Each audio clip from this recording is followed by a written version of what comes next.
Bago pa man naging espasyo ng artists at startups, kilala ang Eskolta bilang Queen of Streets ng Maynila.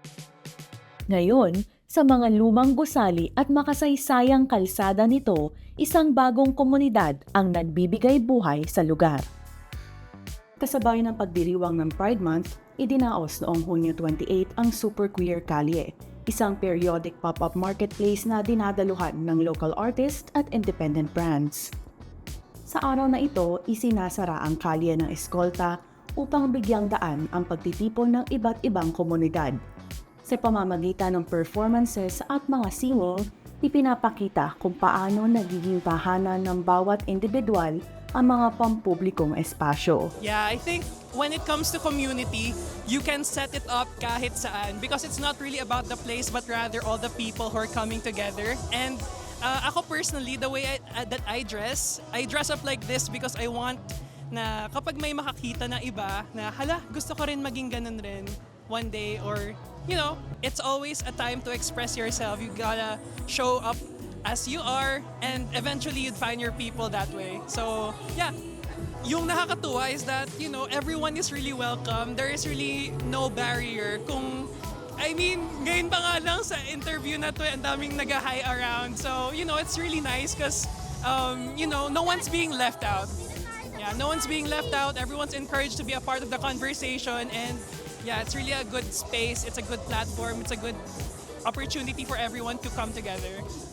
May isa kaming housemate na nawala ng trabaho. Tapos as in zero na yung pera niya sa bank. Tapos yung mga house members, nagtulong-tulong para makakain siya that day, makatawid siya for a week. Connection, dahil ikaw yung housemate ko, house member, i-refer kita sa trabaho na to. So yung mga ganon, tapos hanggang sa nakita namin yung tao na yun, nagka-thrive na siya, malayo-malayo na siya doon sa sitwasyon niya before, sa sitwasyon niya ngayon. So yun yung beauty ng mga tao na, yung kwento ng may naniniwala sa'yo na kaya mo, tapos tutulungan ka nila, kahit hindi naman sure talaga eh. Wala silang assurance kung lilipad ka ba or maging successful ka. But regardless, it's the love that keeps them going, keeps them helping other people, keeps them wanting to reach out, na matulungan ka at at the same time, mais yung problem na meron ka ngayon. So yung isang story talaga na grabe, ganun kalakas yung connection, ganun kalakas yung pagmamahal na kayang gawin nyo ng mga tao. Kasi people nowadays, they don't want to risk anything. With the crisis, with war, with corruption, with this distrust ng mga tao sa people. So there is still humanity, I believe, that yung sense of belongingness, sense of kapwa, yung I exist because I don't exist because of me, I exist also because of others. I think it's very important for people to protect and preserve spaces for creativity because it's a way to actually create meaningful statements, a way to express yourself, which is very much needed in today's time. Because art is, it gives you a sense of freedom, and we need to have more of these spaces para mag-thrive pa ang sining.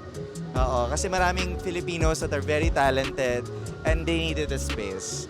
Queer or not, this is a very welcoming space. Eskolta is a welcoming space. Well, I hope that the future generations don't have to fight much about existing or trying to prove their existence.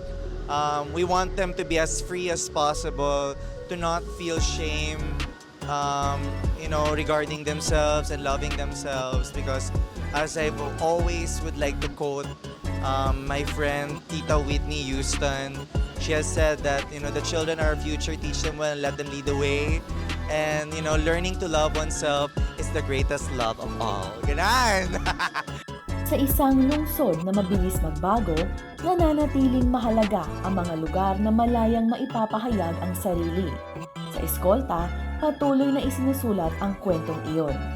Ito si Mika Racing mula sa DZRH Digital. Una sa Pilipinas, una sa Pilipino.